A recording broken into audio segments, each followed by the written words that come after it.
Welcome to Real Voices, where we look to highlight just local professionals in the real estate industry. And today we got Carlixta Maleno here with us, and grateful to have you on. It took a couple of weeks to get you on. We had Yes. some schedule issues, but grateful that you could make it, and thank you for being on. Why Thank don't you you for tell having us me. tell us a little bit about who you are and what you do in real estate? Well, been in real estate for a little bit over 12 years now. Got my license in Houston originally. Just moved to Arizona. Beautiful, love it, love the sunsets, love everything. So, and just love to work with buyers is kind of my passion. It took me a while to find it, but I was able to do it. So I love everything about it. You know, So after those 12 years, you still just primarily working with buyers? I have my sellers here and there. I work with investors as well. But I will say 80% of my portfolio there is buyers. It's just that thing about a person finding the right home and looking at houses for them the moment they close. It's just that gets to me and I love it. That's awesome. It's funny. My wife always talks about, I think I could be a real estate agent because I just love looking at homes. I'm like, babe, there's more to it than that. But you still have that part where you love, Yes. and so I love that. I think that's important to still find what you love. I was just thinking the reason why we couldn't get you on is because you flew back to Houston to go help a buyer. Is that what it was? Yes. So that's what you're willing to do? Just get on a plane and go help in Yes. another state? Yes. The thing is that sometimes the buyer needs you for something that, you can explain it on a Zoom call, you can explain it on a phone call, but then when they see you there and they see that you are with them every step of the way, it makes the whole world for them. And my client was having some delays in closing, so we finally got everything together and we closed. And it was like he's so happy right now. So, yes, just about that. Okay. Well, you say you joined in, or you started in Houston. What was it that attracted you to the industry, or who brought you into the industry? Well, I have always like have in the back of my mind like doing something on my own, be my own boss, because I work in banking for 25 years. And I was getting to that moment that, you know what, I need to find something. But in 2006, I moved from Miami to Houston and we got a realtor. She didn't do anything, nothing. I told her that I want this, and she got me to see this. So it was really different. Then I found my own house, and I was nice enough that I called her and I'm like, hey, it's a new construction, but since you spend the time with me, I want to put you, as my agent. So that was all she did. Sign that paper that she was my agent, but she didn't walk the house with me. She didn't tell me what to do on a final walkthrough, nothing. So we went through so much by ourselves that I'm like, I know it's not supposed to be this way. So a year passed, and I'm like, because I'm like that, I'm like, I'm going to give you a second chance. So my sister came through Houston and she wants to buy a house. What did I do? I called her and she, same thing, signed the paper. I negotiated the price for my sister. I helped her choose everything. The lady did nothing again. And I'm like, you know what, this is it. 2008, I made my decision and I got my license and I love it since. And my purpose was like, I will not be like her. Interesting. It's interesting how we can find, positivity in the negativity, right? So, correct. so that still kind of guides you in your practice and what you do, just making sure you're not That that agent, agent. yes. So let's talk about that. How do you still stay authentic when, I guess, you're thousands of miles away now with your people? How do you keep in touch, and how do you stay authentic with them? Well, I make my purpose of calling them, keeping updated on what's going on with what we're doing. I do have a partner in Houston that if it is something that it has to be shown, she will be the one going and show them. But every feedback, everything they call me and they talk to me about it, I'm the one who does the negotiations for them, paperwork, everything, even a lease application. I'm the one who's gonna be doing that with them and explaining what to do. So I had clients that they closed and they've been there for years and they still call me when they have like a questions about insurance and I am sorry to bother. Like to me it's like you still remember me. So I enjoy that. So it's kind of hard because I would like to physically be there, but my husband is like, no, you cannot be going every weekend. Makes sense. That's can get expensive, right? Mhm. Well, tell me a little bit maybe about your childhood when you were growing up. Did you think you'd be a realtor? Obviously not, right? You did 25 years in finance. So what did you want to be when you were growing up? What did you? Oh, I want to be a flight attendant. Okay. Yes, I was like, since I was little, like I'm gonna be a flight attendant. When I finished high school, I'm like, I'm gonna go to college and I'm gonna study languages because I'm gonna be a flight attendant. So I started as studying languages, and into the second semester, I found because I started college when I was like 17. So when I turned 18, I told my dad, I want a job. My dad, you don't need to work. I'm like, yes, I want a job because I don't want to be asking you for everything that I need. So he found me a job in a bank. So okay, I was a teller there, and at the time I used to speak English, so I was working on the international division. So starting at school, they tell, oh, you should go and switch careers and do this because you're great at this, and here you're gonna grow fast and all that. So what did I do? I switched careers, and my childhood dream went away.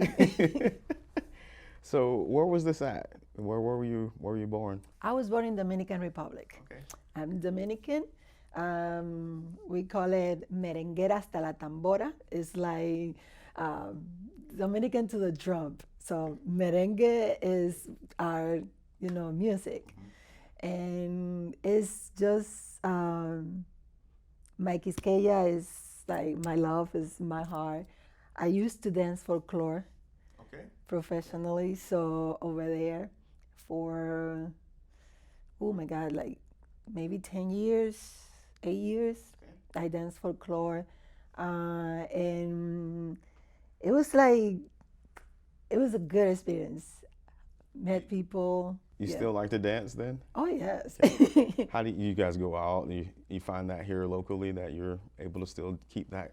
Well, here, since we moved in here right with COVID, we came together, unfortunately. So I haven't, see any clubs or dance spaces or anything. But I keep it in Houston. I used to have a dance group. We were part of a Dominican organization, so I have a group of 40 kids that I teach Dominican dances.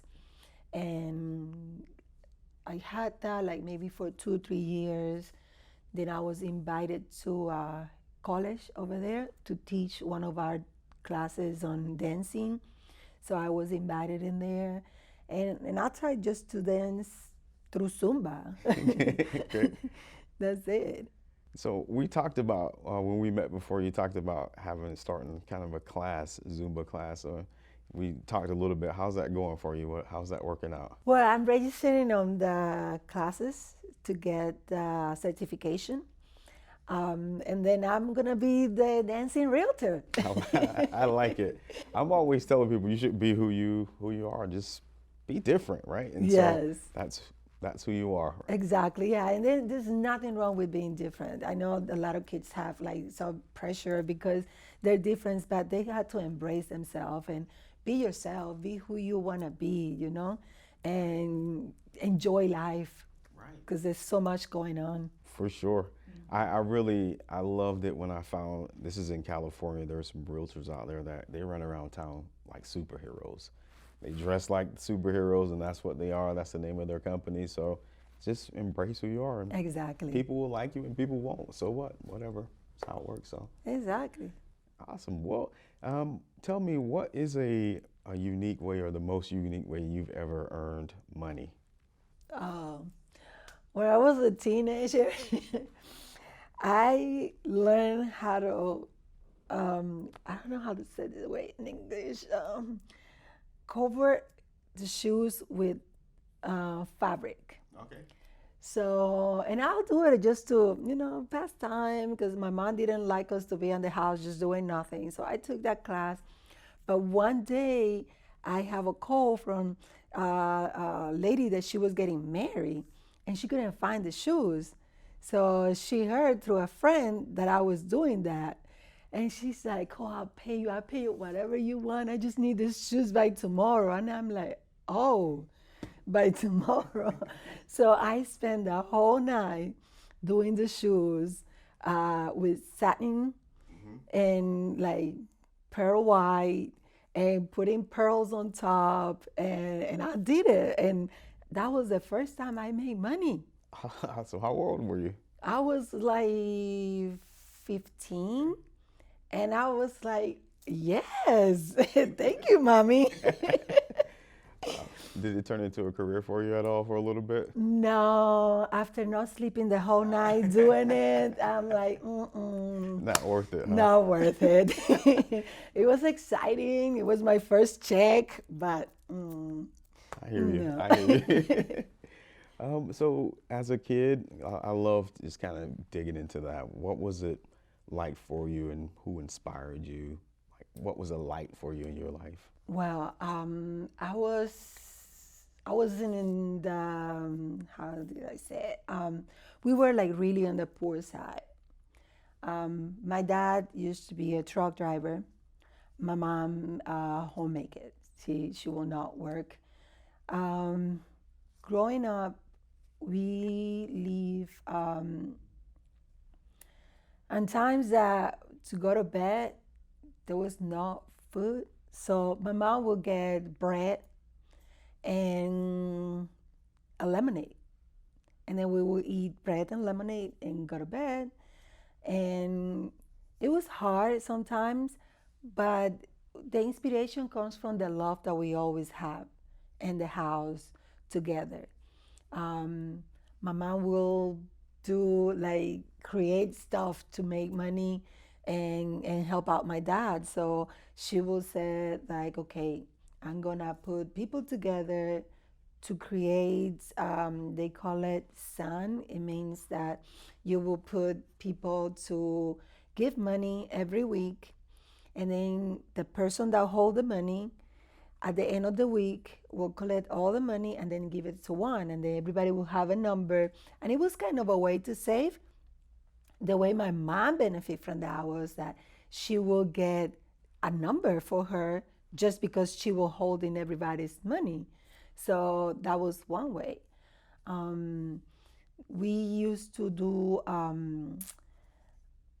I remember one time, like our house was kind of a shelter because we have a big hurricane and everything was coming. So we used to shelter people in the home.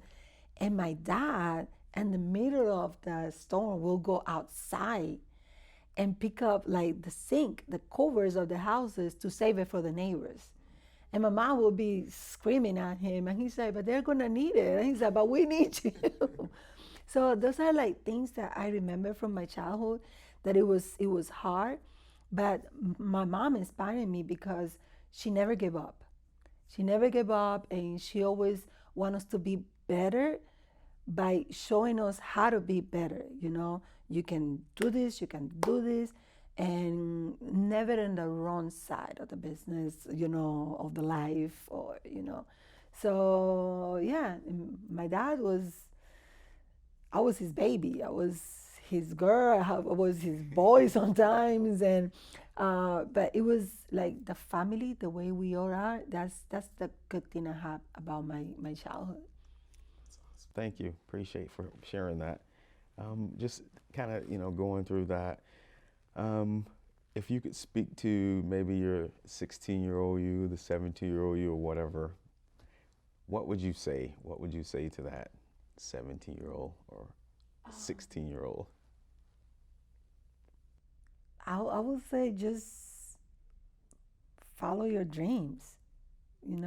Follow your dreams no matter what everybody else said, and reach for the stars. I have opportunities that I now recognize that I should have taken. Granted, when you're 17 and you fall in love, you think like, oh, that's it. This is, I'm going for this.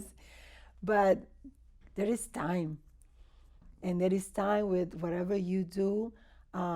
If you analyze and you think about it and you look at the future, because I thought I was so in love, I missed classes.